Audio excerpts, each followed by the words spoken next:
नमस्कार दोस्तों, आप सुन रहे हैं मेरी कहानी मेरी जुबानी। कहते हैं ना दोस्तों, प्यार करना खता नहीं है, बस प्यार को अंजाम देने से लोग खफा हो जाते हैं। आज कुछ यूं स्टोरी सुना रही हूँ आपको। कहानी बेहद रोचक है, जरा ध्यान से सुनिएगा। कहानी जयपुर जैसे गुलाबी शहर की रहने वाली सौम्या की है। सौम्या की एंगेजमेंट हो चुकी है उसके ही बचपन के एक दोस्त से, जिससे वो प्यार नहीं करती थी। पता नहीं क्यों संजीव को सौम्या से प्यार हो गया और संजीव सौम्या के घर वालों से अपने प्यार का इजहार भी कर चुका था।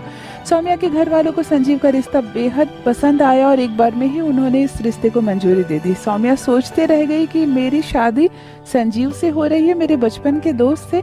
खैर, शादी तो किसी से होनी ही थी, फिर संजीव ही सही। बस यही कॉम्प्रोमाइज करके सौम्या अपनी जिंदगी में खुश है। दोनों की एंगेजमेंट हो गई है और अभी संजीव 3 महीने के लिए अपने दफ्तर के काम से ट्रेनिंग के लिए बाहर चला गया है। सौम्या जयपुर में ही अपने मम्मी पापा के साथ रहती है। अपनी सहेलियों के साथ बाहर घूमने फिरने भी निकलती है। इधर लखनऊ की भागम भाग और भीड़ भाड़ वाली दुनिया में संजय रहता है। संजय शादीशुदा है और एक 4 साल की बेटी का पिता भी है, लेकिन बहुत ही खुशमिजाज और हंसमुख किस्म का इंसान है संजय के ऑफिस से काम पड़ता है कि उसे 7 दिनों के लिए जयपुर जाना है एक प्रोजेक्ट पर काम करने के लिए। संजय तैयार हो जाता है। संजय की पत्नी गांव की है, उसकी बेटी है और संजय अपनी पत्नी और बेटी से बेहद प्यार करता है। संजय 7 दिनों के लिए जयपुर चला जाता है। इधर सौम्या भी जयपुर में है और संजय भी जयपुर पहुंच जाता है। 4 दिनों तक तो संजय को बिल्कुल ही मौका नहीं मिलता जयपुर में घूमने फिरने का, क्योंकि ऑफिस का काम इस कदर व्यस्त रखता है उसे कि वो जिस होटल में ठहरा था उस होटल के कमरे से भी बाहर नहीं निकल पा रहा था। बस प्रोजेक्ट पर काम ही कर रहे थे। लेकिन 4 दिन के बाद जब सिर्फ 2 दिन ही रह जाते हैं, तब संजय सोचता है कि थोड़ा सा जयपुर पिंक सिटी घूम ही लिया जाए। गुलाबी शहर का बहुत नाम सुना है मैंने, और देखूं क्या है यहाँ पर खूबसूरत, पसंद करने लायक। संजय से उसका फ्रेंड कहता है, यार जयपुर में बहुत बड़ा मेला लगा हुआ है, बहुत खूबसूरत मेला है और काफ़ी जगह जगह से लोग वहाँ पर आए हैं अपने हस्तकला का प्रदर्शन करने के लिए। चलो हम घूम आते हैं। संजय को भी बहुत उत्साह था, क्योंकि जयपुर में वो कहीं भी नहीं घूमा था। इस मेले को देखने लोग दूर दूर से आए हुए थे और संजना भी पहुंची थी अपनी 5 सहेलियों के साथ। गुलाबी सुंदर सूट में सजी संजना लग रही थी बेहद खूबसूरत। एंगेजमेंट हो गई थी तो एंगेजमेंट की रिंग भी पहनी थी और दोनों हाथों में भर भर कर उसने गुलाबी चूड़ियां पहनी थी। पैर में मोटे से पायल पहने थे, इसलिए संजना चल रही थी तो एक छनक रही थी, एक आवाज, छन छन की आवाज, जो उसकी चूड़ियों और पायल की थी। संजय मेले में पहुंचता है। मेला बहुत आकर्षक है, बहुत ज्यादा भीड़ है और काफी लोग हैं। बहुत कुछ बिक रहा है मेले में। कुछ खरीदने के लिए संजय एक दुकान पर रुकता है और देखने लगता है कि मैं अपने बच्चे के लिए कोई खिलौना खरीदूं या वाइफ के लिए कुछ श्रृंगार का चीज। तभी उसकी नजर संजना पर पड़ती है। संजना चूड़ियां खरीद रही है।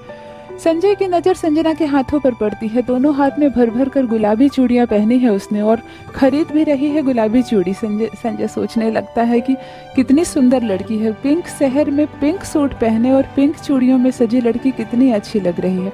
बस संजय यूं ही टकटकी लगाकर संजना को देख रहा है और संजना 2 बार में ही ये भाप लेती है कि कोई लड़का दूर खड़े उसे आंक रहा है। 1 मिनट के लिए संजना को संजय का देखना अच्छा लगने लगता है। वो सब भूल जाती है कि मेरी एंगेजमेंट हो चुकी है और मैं किसी की पत्नी होने वाली हूँ। संजय भी कुछ क्षणों के लिए भूल जाता है कि मैं किसी का पति हूँ, किसी बच्चे का पिता हूँ।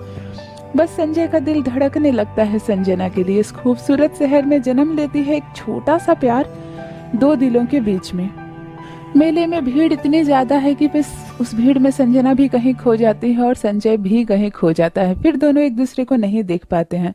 संजय रात भर उस लड़की के बारे में सोचता रहता है। उसके पायल कितने सुंदर थे, हर एक कदम पर मानो कानों में एक संगीत घोल रहे थे। संजना को वो नजर पीछा कर रही है। वो लड़का मुझे क्यों बार बार देख रहा था, कितना आकर्षक चेहरा था उसका। क्या हो गया है मुझे, मैं किसी की अमानत हूँ, क्यों मैं सोच रही हूँ किसी और के बारे में। इस तरह की बातें सोचते सोचते संजना की भी रात कटती है और संजय की भी रात कटती है। वो दोनों जानते हैं कि वो दोनों कभी भी अब उस चेहरे को नहीं देख पाएंगे जिस चेहरे को वो याद कर रहे हैं, क्योंकि मेले में अगर किसी इंसान से आप मिले हो तो शायद ही फिर कभी जिंदगी में उस इंसान से दोबारा मिल सकते हैं। लेकिन शायद संजना और संजय की किस्मत में ये था। संजय का आखिरी दिन था और उसके फ्रेंड ने कहा कि यहाँ पास में ही एक पुराना और पौराणिक किला है, उसे देखने के लिए लोग कहाँ कहाँ से आते हैं। सुना है राजा रजवाड़े के जमाने का है, चलो ना हम देख आते हैं। संजय भी सोचता है लखनऊ जाने के बाद फिर मैं ये सब कहाँ देख पाऊंगा, चलो। संजय रास्ते में बस में बैठा है और पूरे रास्ते उस लड़की को याद कर रहा है जो मेले में है। संजय मन में सोच रहा है, बहुत सुना हूँ मैं दुनिया गोल है और घूम फिर कर हम किसी इंसान से दूसरी बार मिल ही लेते हैं। क्या मेरी जिंदगी में यह दिन आएगा कि वो लड़की फिर मेरी आंखों के सामने आए। इधर संजना के पूरे परिवार और उसकी 3-4 सहेलियां ये प्लान करती है कि वो उसी पौराणिक किले को देखने चलते हैं, क्योंकि संडे का दिन है और संडे को बहुत भीड़ होती है वहाँ पर। संजना भी एक बस में बैठी है और बस की खिड़की से बाहर झांक रही है। संजना के खुले बाल हैं और उसके कान के झुमके उसके बालों से टकरा रहे हैं।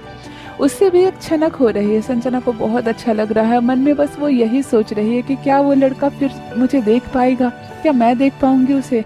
क्यों सोच रही हूँ मैं उसके बारे में, कौन है वो, क्या नाम है उसका, मुझे कुछ मालूम नहीं।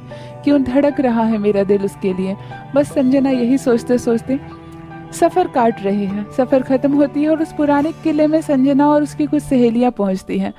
आधे घंटे के बाद ही संजय भी अपने दोस्त के साथ पहुंचता है। किला काफ़ी बड़ा है और गोल है। इस छोर से उस छोर कोई पहुंच जाए तो उसे फ़ोन करना पड़े, क्योंकि आवाज़ नहीं जाएगी, इतना बड़ा किला है। संजय से उसका दोस्त बिछड़ जाता है। दोनों किला के 2 कोने पर घूम रहे हैं। पौराणिक चीज़ों को संजय बहुत गौर से देख रहा है। भला राजा रजवाड़े ने कितने मेहनत करके इस किले को बनाया होगा। रानी कहाँ घूमती होगी, राजा कहाँ से झांकता होगा, यही सब संजय देख रहा है। तभी अचानक वो पीछे से किसी से टकरा जाता है। छन छन की आवाज़ आती है और संजना मुड़कर देखती है। संजय और संजना दोनों एक दूसरे के सामने हैं। संजना को ये सब सपने सा लगता है। कल रात जिसकी याद में पूरी रात मैंने बिताई है, वो लड़का मेरे सामने खड़ा है। संजय भी हैरान हो जाता है कि क्या सच में दुनिया गोल है और ये लड़की मेले से ठीक मेरे पीछे यहाँ तक आ गई। दोनों हैरान रह जाते हैं और दोनों एक साथ ही हंसने लगते हैं। संजना कहती है, आप क्यों हंस रहे हैं। संजय ने कहा, आप बताइए आप क्यों हंस रही हैं। संजना कहती है, मुझे लगा था शायद मैं आपको फिर कभी ना देख पाऊँ। संजय सोचने लगता है कि अच्छा, मैं जो सोच रहा था ये लड़की वही सोच रही है। दोनों एक दूसरे से हाथ मिलाते हैं और एक दूसरे को अपना नाम बताते हैं। संजय बताता है कि वो लखनऊ में काम करता है और वहाँ काम के सिलसिले से आया है। संजना ने बताया कि मैं जयपुर की ही रहने वाली हूँ और यहाँ घूमने के लिए आई हूँ। दोनों में बहुत बातें होती हैं और दोनों के मन में जो थोड़ी थोड़ी सी मोहब्बत है एक दूसरे के लिए, उसका इजहार नहीं करते हैं। बाद में संजना ने संजय को बताया कि मेरी एंगेजमेंट हो गई और 3 महीने के बाद मेरी शादी है। और संजय ने संजना को बताया कि मेरा एक 4 साल का बच्चा है और मेरी वाइफ भी है। दोनों एक दूसरे से मिलकर बहुत खुश होते हैं और दोनों एक दूसरे को ये बात नहीं बताते हैं कि कभी एक क्षण के लिए ही सही, पर मेरा दिल धड़का था तुम्हारे लिए। आज के बिछड़े शायद हम कभी फिर ना मिले। संजना अपना कांटेक्ट नंबर नहीं देती है संजय को और ना ही संजय संजना से उसका कांटेक्ट नंबर मांगता है। वो जानता है कि 3 महीने के बाद इस लड़की की शादी हो जाएगी। मुझे इसके साथ कोई भी कांटेक्ट नहीं रखना चाहिए। और संजना भी ये बात जानती है कि ये किसी का पति है और मैं किसी और की पत्नी हो जाऊंगी, फिर इस रिश्ते का कुछ मतलब ही नहीं। दोनों एक दूसरे को अलविदा कहते हैं और हमेशा के लिए बिछड़ जाते हैं। मन में वो छोटी सी मोहब्बत लेकर जो एक नज़र में ही दोनों को हो गई थी इस गुलाबी नगरी में। ये थी दोस्तों गुलाबी नगरी की एक छोटी सी प्रेम कहानी। मेरी कहानियाँ पसंद आए तो चैनल को सब्सक्राइब जरूर कीजिए। बने रहिए मेरे साथ। आप सुन रहे हैं मेरी कहानी मेरी जुबानी। धन्यवाद।